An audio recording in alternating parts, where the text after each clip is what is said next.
मेरा नाम है मोहित और आपका स्वागत है हमारे यूट्यूब चैनल हिस्ट्री चैंपियन में।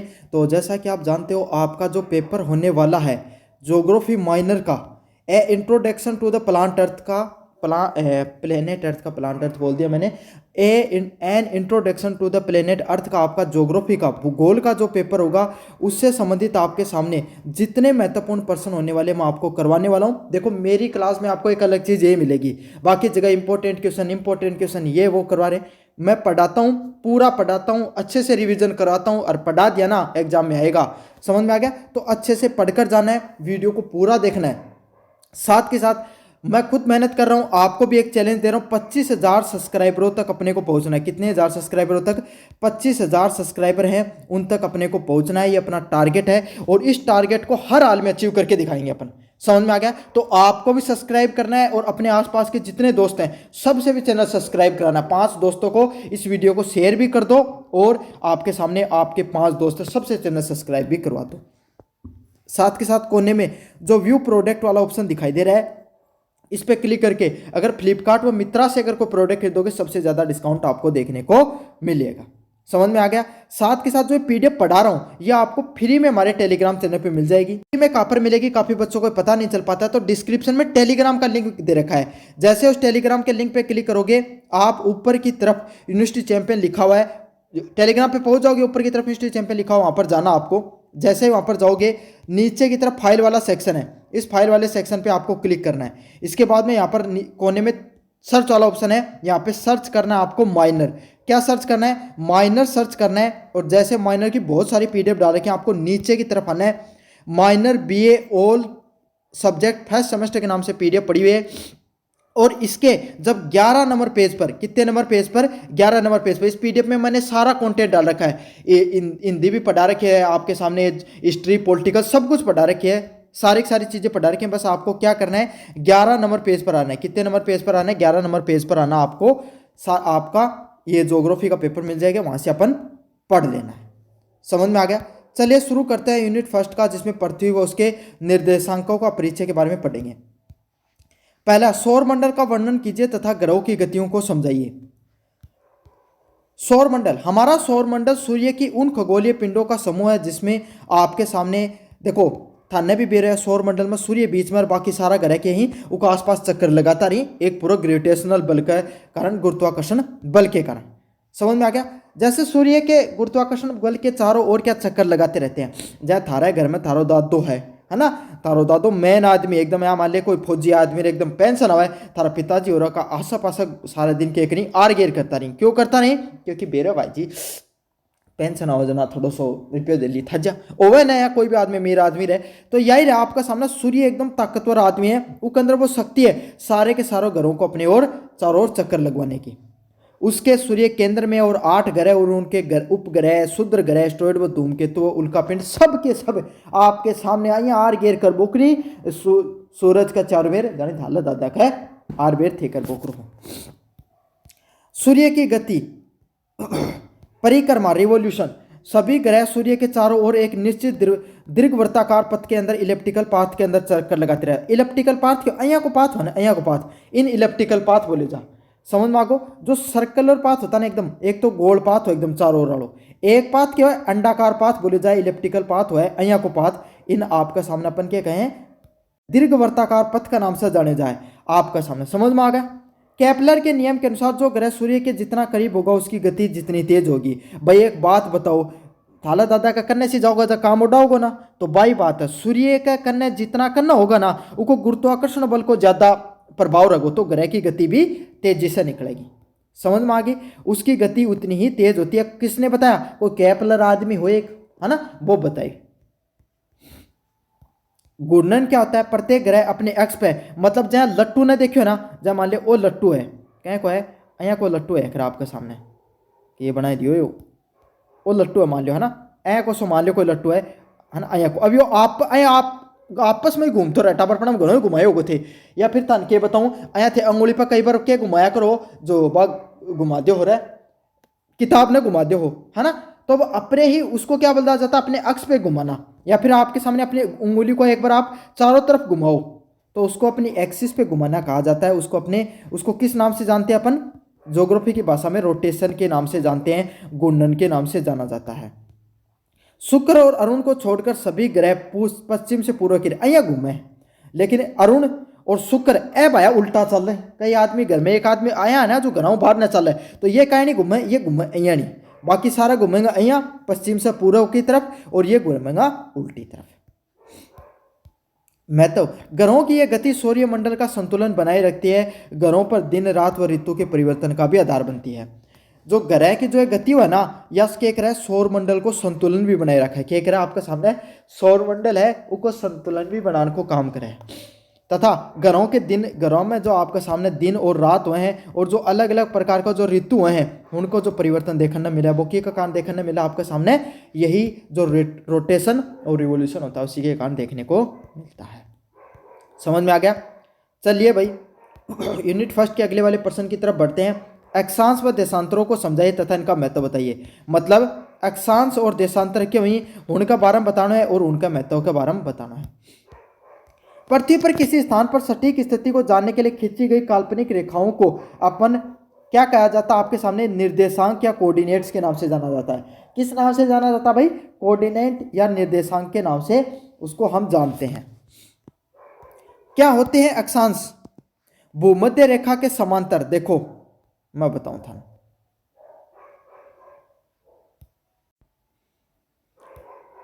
नाम देखो थे एक बार, के नाम है लेटीट्यूड। लेटीट्यूड मतलब लेटी हुई कोई चीज है, ये है पड़ी हुई चीज है।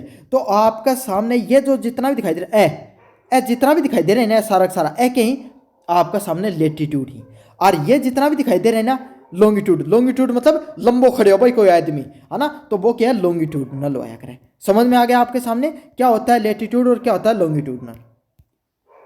ये भूमध्य रेखा के समानांतर पूर्व से पश्चिम की ओर खींची गई रेखाएं। कैसी रेखाएं आपके सामने? समानांतर पूर्व से पश्चिम की तरफ, मतलब अया खींची जाए, कठिन अठिन से खींची जाए, अया अया होंगी अया। समझ में आ गया आपके सामने? भूमध्य रेखा 0 डिग्री पृथ्वी के उत्तरी से लेकर दक्षिणी गोलार्ध को बांटती है। क्या करती है आपका सामने? उत्तरी गोलार्ध से लेकर दक्षिणी गोलार्ध तक आपके सामने ये देखने को मिलती हैं। और आपके सामने इसमें कुल कितने देशांतर होते हैं? इसमें कुल 180 देशांतर देखने को मिलते हैं। कितने देशांतर देखने को मिलते हैं भाई? कुल 180 देशांतर देखने को मिलते हैं। अक्षांश सॉरी गलती हो गई भाई, 180 अक्षांश देखने को मिलते हैं, देशांतर नहीं। 360 होते हैं देशांतर। तो देशांतर क्या होते हैं? यह उत्तरी ध्रुव से दक्षिणी ध्रुव को जोड़ने का काम करते हैं। क्या करते हैं? ये उत्तरी ध्रुव है ये और आपके सामने ये दक्षिणी ध्रुव, इसको जोड़ने का जो काम करते हैं उसको देशांतर के नाम से जाना जाता है, लॉन्गिट्यूडनल के नाम से जाना जाता है। 0 देशांतर एक प्रधान देशांतर है। जो आपके सामने जो बीच में लाइन जा रही है ना, यह सबसे मेन है। क्यों बीच में रहे? वो तो मेन ही रहे भाई। इसको प्रधान देशांतर या ग्रीनविच लाइन के नाम से जाना जाता है। किस लाइन के नाम से जाना जाता है? ग्रीनविच के नाम से जाना जाता है। अब थारम कोई पढ़ियो लिखियो को समझदार बालक मैंने बताओ, भारत में कौन सा राज्य के अंदर आपका सामने जो समय निर्धारक था अपनी जो लाइन है ना, वह कट्ठे कौन सा गुजरे मन बताइयो। और आप कितना घंटा ग्रीनविच टाइम से कितना घंटा आगे हैं पीछा उसका बारे में भी बताना है। कुल 360 देशांतर देखने को मिलते हैं। महत्व, स्थिति निर्धारण, अक्षांश और देशांतर के मिलन के ग्रिड को किसी शहर या सटीक स्थिति का पता चलता है। जहाँ एक तो मान ले यहाँ आ रही है और एक यहाँ आ रही है, एक या लेटीट्यूड या लॉन्गिट्यूड जठे जो मिल रही और उठे जो शहर हुआ ना, क्योंकि अलग अलग जगह भाई आपके सामने मिलती रहे, तो उसका आप के अक्षांश देशांतर बतावा। जहाँ आपके सामने भारत को अक्षांश देशांतर 8.4 से लेके 37 तक है। इस हिसाब से आपके सामने जो अपना अक्षांश व देशांतर जो अपन देखने को मिलता है वो क्या होता है आपके सामने, इनके मिलन से फिक्स कोई भी शहर की सटीक स्थिति के बारे में पता चलता है। जलवायु, अक्षांशों को किसी स्थान की जलवायु जैसे उष्ण कटिबंधीय शीत का भी पता चलता है। मतलब भाई अक्षांश देशांतरा के आधार पर अपना या बेरोपट है कोई भी जगह है उसकी जलवायु कहीं की रहेगी, ठंडी रहेगी, गर्म रहेगी, कहीं की जलवायु देखने मिलेगी या क्यों देखने मिले, अक्षांशों के आधार पर ही पता चलता है। समय, देशांतर रेखाएं समय निर्धारण का आधार भी बनती है। मतलब क्या करती हैं भाई, जितनी जो देशांतर रेखाएं होती हैं ये समय को निर्धारण करने वाली भी बनती हैं। प्रत्येक 15 डिग्री को पार करने पर कितना लगता है? 1 घंटा लगता है। कितना लगता है भाई? प्रत्येक 15 डिग्री को देशांतर को पास करने पर 1 घंटे का समय लगता है। चलिए भाई, यूनिट फर्स्ट को अपन ने निपटा दिया है। अब आप आगे बढ़ेंगे यूनिट नंबर सेकंड की तरफ। अगर चैनल ने सब्सक्राइब नहीं कर रहे हो तो देखो बच्चों, अच्छी बात नहीं है, आपको चैनल को सब्सक्राइब कर देना चाहिए। 25,000 सब्सक्राइबर के अपन बहुत ज़्यादा करीब, और करवा दो भाई। पृथ्वी और चंद्रमा के आकार एवं आकार मान की व्याख्या कीजिए। क्या होती है पृथ्वी और चंद्रमा के आकार और उसके आकार मान? पहला होता है पृथ्वी का आकार। पृथ्वी पूरी तरीके से गोल नहीं है और ये ध्रुवों पर थोड़ी बहुत चपटी है। चपटी कहें कि आपके सामने थोड़ी सिकुड़ी हुई है, और भूमध्य से थोड़ी बहुत, देखो અહીંયા की मैं बताऊँ, અહીંયા का शेप में है कुछ कुछ અહીંયા की उरों चपटी है, अठीनू थोड़ी सी निकल रही है, यहाँ बीच में एक कुबड़ सो निकल रही है। फिर से दिखाऊँ, एक गोलो बना दियो, गोलो बना दियो है ना, उरों तो समतल है, अठेऊ थोड़ी सी અહીંયા सी कोई एक कुबड़ सो निकल रही है एक्स्ट्रा। समझ में आ गया? भूमध्य ध्रुव से तो थोड़ी आपके सामने चपटी है, और इधर से आपके सामने भूमध्य रेखा से थोड़ी बहुत उभरी हुई निकल रही है। इसको जियोड शेप में थे, सोचो ना एकदम गेंद की ना गोल है, एकदम गोल को नहीं, कोई यहाँ तो कोई थोड़ा कोई आपके सामने कोई मटको सो बना के गयो, यहाँ को कोई कुछ को नहीं। इसका विशेष आकार जियोड के नाम से जाना जाता है। किस आकार के नाम से जाना जाता है भाई? जियोड के नाम से इसको जाना जाता है। इसको पृथ्वाकार के नाम से भी कहा जाता है। क्या कहा जाता है? पृथ्वाकार के नाम से भी कहा जाता है। पृथ्वी का व्यास लगभग 12,742 किलोमीटर है। कितना है? 12,742 किलोमीटर के नाम से जाना जाता है। कितने किलोमीटर के नाम से? 12,742 किलोमीटर के नाम किलोमीटर के लगभग है। चंद्रमा का आकार। चंद्रमा पृथ्वी का एकमात्र प्राकृतिक उपग्रह के जय मान ले कोई भी था एक दोस्त रहना। अब दोस्त के साथ एक हमेशा एक साथ घूमना और मिलेगो, मिला कर ना छोटो जो के साथ हमेशा घूमते रहो। आई पृथ्वी का साथ साथ आपके सामने एक और ने लेके चलो को नाम उपग्रह हुआ है, वो चंद्रमा होगो। इतना तो थाने मेरे एक चांद ही है ना, एक थालो चांद रखे वो ऊपरलो चांद है। इसका आकार पृथ्वी के लगभग 1/4 मतलब 25% या 1/4 भाग है। मतलब पृथ्वी अगर पृथ्वी के अंदर अगर आप 100 बोरी गेहूँ की डाल सका, 100 गेहूँ बोरी का बराबर अगर मान लो कोई जगह है डालन की, तो एक अंदर आपका सामने 25 ही डलेंगे। इतना आकार है, एक उदाहरण दे के बताया था, इतना छोटा है। इसका गुरुत्वाकर्षण बल पृथ्वी के गुरुत्वाकर्षण बल का 1/6 है। मतलब अगर पृथ्वी पे आपका सामने अगर थे 6 फुट उछल, आपका सामने अगर थे क्या करोगा गुरुत्वाकर्षण बल क्या अगर थे चंद्रमा पे अगर उछलोगा तो 6 फुट उछल पाओगा ना, तो पृथ्वी पर सिर्फ 1 फुट ही उछल पाओगा। क्यों? क्योंकि पृथ्वी को गुरुत्वाकर्षण बल 6 गुना ज्यादा है। समझ में आ गया आपको? जहां पृथ्वी पर वायुमंडल व जल मौजूद है, वहीं चंद्रमा पर वायुमंडल का अभाव देखने को मिलता है। मतलब जहां पृथ्वी पर थन के अलग अलग प्रकार को वायुमंडल देखने मिले ना, हवा, पानी, खनिज, लवण सब के में देखने मिले। Nitrogen, oxygen, hydrogen, carbon dioxide, sulphur dioxide, CFC, सारी अलग अलग प्रकार की गैसें मौजूद हैं, पानी मौजूद होता है। लेकिन चंद्रमा पर आपके सामने ऐसा कुछ भी नहीं होता है। जो वायुमंडल है आपके सामने, उसका क्या देखने को मिलता है? उसका अभाव देखने को मिलता है। पृथ्वी का द्रव्यमान चंद्रमा के समान है, लगभग 81 गुना अधिक है। मतलब पृथ्वी को जो द्रव्यमान है ना, पृथ्वी को आपका सामने जो कि है मास है, वो आपका सामने 81 गुना अधिक है। मतलब 81 गुना ज्यादा भारी है पृथ्वी चंद्रमा से। इन दोनों के बीच की औसत दूरी लगभग 3,84,000 किलोमीटर है। कितनी है भाई इन दोनों के बीच की दूरी? 3,84,400 किलोमीटर है इन दोनों के बीच की दूरी। तो ये समझ में आ गया आपको पृथ्वी और चंद्रमा के आकार और उनके आकार मान की व्याख्या के बारे में मैंने विस्तार से बता दिया है। 4 नंबर प्रश्न, पृथ्वी का अक्षांशीय झुकाव क्या है और इसके महत्व के बारे में बताइए। पृथ्वी और उनका आकाश कक्षीय तल ऑर्बिटल प्लेन एकदम सीधी खड़ी ना होकर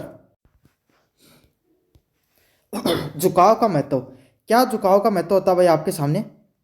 4 नंबर प्रश्न पे बढ़े अपन। पृथ्वी का अक्षीय झुकाव क्या होता है और इसके महत्व को समझाइए। मतलब पृथ्वी के जो अक्ष पे झुकी होती है ना, उसका अक्षीय झुकाव होता क्या है और उसका क्या महत्व होता है। पृथ्वी अपने अक्षीय तल पे ऑर्बिटल प्लेन पर एकदम सीधी खड़ी न होकर 23.5 डिग्री पर टिल्टेड है। मतलब पृथ्वी है ना, आपका सामने थोड़ी टेढ़ी है, अहिया है 23.5। अगर एक सीधी लाइन खिंचाना अहिया, कोई भी इंसान अहिया है, लेकिन कदे कदे भाई एक टांग पर खड़े हो जाओ, थोड़ा झुक जाओ ना, अहिया या समझ लो कि एक टांग पर खड़ी है और थोड़ी झुक रही है। और अगर एक सीधी लाइन खींची जाए और इसके झुकाव में जो अगर अंतर देखा जाए तो 23.5 डिग्री पर क्या थोड़ा सा कोण पर झुकी हुई दिखाई पड़ती है ना, एक टेढ़ी टांग पर खड़ी है अभी कम को नहीं। यदि हम अपने अक्षीय तल को लंबवत देखें तो झुकाव 66.5 डिग्री का होता है, और अगर एक्सिस से देखें तो भाई थाना भी बेरा दोनों जोड़ के 90 को बने हैं। 90 डिग्री का आपके सामने क्या बनता है, अंतर बनता है। तो 23.5 डिग्री पर कोण पर भैया झुकाव है, और अगर अक्षीय तल से देखा तो 66.5 डिग्री को वो कोण देखने मिले। झुकाव का महत्व, पहला होता है ऋतु परिवर्तन। इस झुकाव और सूर्य के चारों ओर परिक्रमण के कारण ही पृथ्वी पर गर्मी, सर्दी और वसंत ऋतुएं देखने को मिलती है। क्यों भैया आपके सामने क्यों देखें, अगर पृथ्वी का कारण, पृथ्वी में क्या होता है, अगर ये 23.5 डिग्री को झुकाव नहीं होता ना तो एकदम शुद्ध होता, तो इली साइड में तो हमेशा गर्मी पड़ती रहती है और इली साइड में सर्दी, मतलब फिक्स आपके सामने जो देखने मिलता। लेकिन ये 23.5 डिग्री को जो झुकाव देखने मिले ना, इसके कारण अलग अलग मौसमों को निर्माण हुआ है। गर्मी होगी, सर्दी होगी, वसंत और शरद ऋतुएं, जितनी भी जो अलग अलग प्रकार की जो ऋतुएं हमारे यहाँ पर आती हैं, वो क्यों आती हैं, क्योंकि आपके सामने जो पृथ्वी है इस ये 23.5 डिग्री पर झुकी हुई है। कितने डिग्री पर, 23.5 डिग्री पर झुकी हुई है। दिन रात की लंबाई, झुकाव के कारण उत्तरी व दक्षिणी गोलार्ध में दिन व रात की लंबाई कम ज्यादा होती रहती है। मतलब आपके सामने क्या होता है, झुकाव के कारण, है ना, उत्तरी और दक्षिणी गोलार्ध की दिन रात की लंबाई भी कम और ज्यादा होती रहती है। जैसे गर्मियों में दिन बड़े होते हैं और सर्दियों में दिन छोटे होते हैं। ध्रुव पर प्रकाश, इस झुकाव के वजह से ध्रुव पर 6 महीनों के दिन और 6 महीनों की रात होती हैं। अब आपके सामने उत्तरी ध्रुव पे अगर साइबेरिया में चले जाओगा, नॉर्वे में चले जाओगा, यहाँ अंटार्कटिका में चले जाओगा, तो उठेके मिलोगे थाने 6 महीना का आपके सामने लगभग दिन और 6 महीना की रात थाने देखने मिलेंगी। अर्थ अब यहाँ सोचो ना कि नॉर्वे में 3-4 महीने का ऐसे देखने को मिलता है, लेकिन अंटार्कटिका में आपको पूरा 6-6 महीने का दिन और 6 महीनों की रातें देखने को मिलती है। आप पूरा ही नहीं होती है पूरी पृथ्वी पर, लेकिन आज 23.5 डिग्री पे एक टांग पर खड़ी होगी ना जना, वो प्रभाव पड़ेगा। समझ में आगो, इसलिए अपनी फिक्स एकदम दिन रात वहाँ गर्मी सर्दी मौसम बदलता रहे। मुझे उम्मीद आपको अच्छे से समझ में आ गया होगा।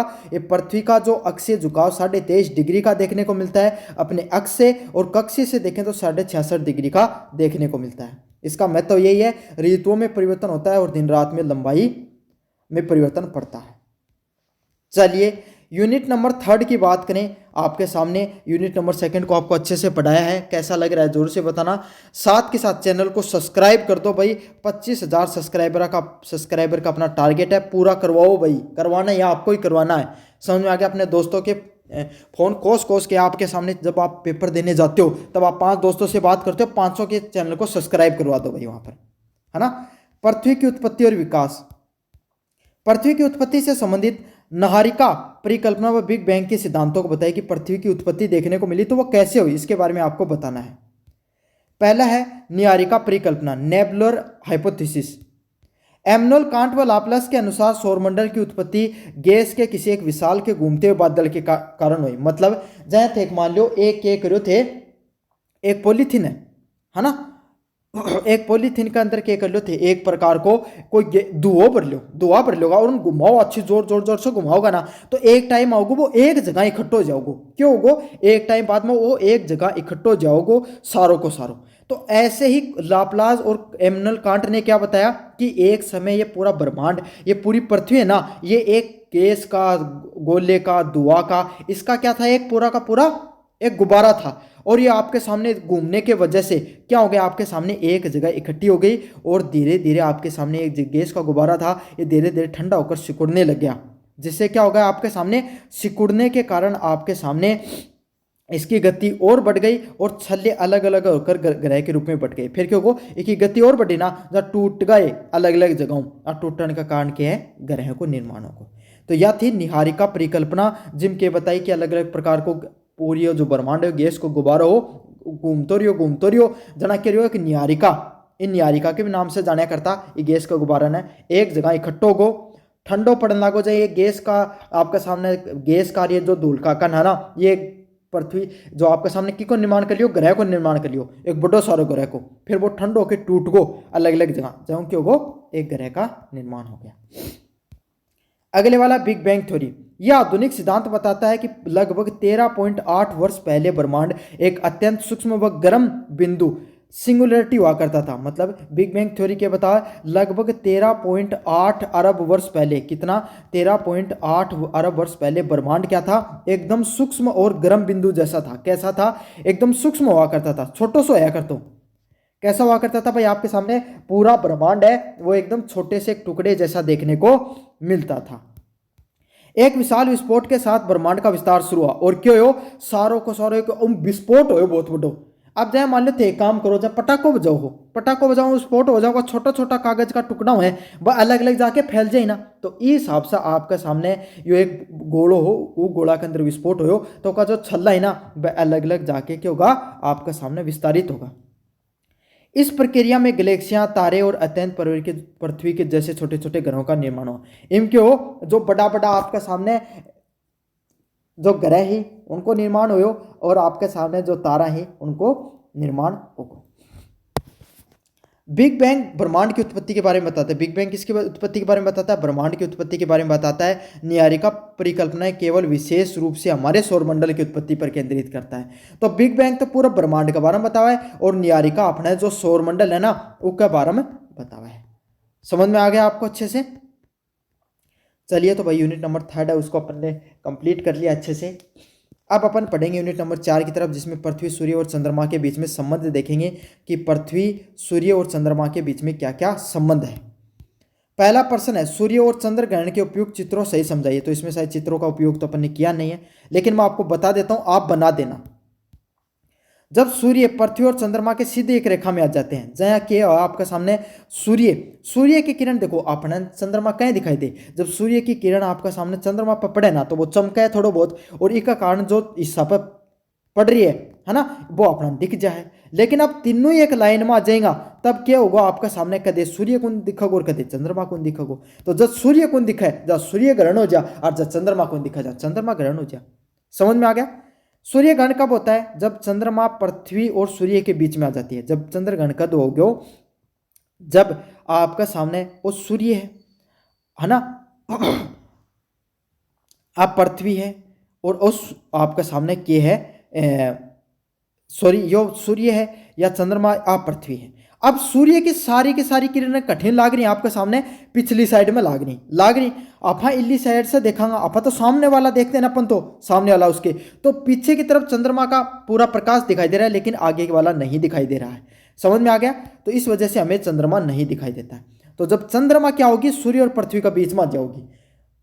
समझ में आ गया? तो उसको सूर्य ग्रहण के नाम से जाना जाता है। सूर्य है वो आपके सामने नहीं दिखाई पड़ता है। बीच में आगो कोई आदमी भाई कोई आदमी बीच में आ जाए तो वो क्या हो जाओगो सूर्य नहीं दिखाई देता, उसको सूर्य ग्रहण के नाम से जाना जाता है। सूर्य के प्रकाश को ढक लेता है और पृथ्वी पर छाया नहीं पड़ती, इससे अमावस्या होती है। कि वो एक बार फिर से बता दूं, देखो आपका सामने क्या है वो सूर्य है, सूर्य का पूरा को पूरा चंद्रमा बीच में होगा तो सारी की सारी क्या इप पड़गी, सारी की सारी जितनी भी जो आपका सामने क्या है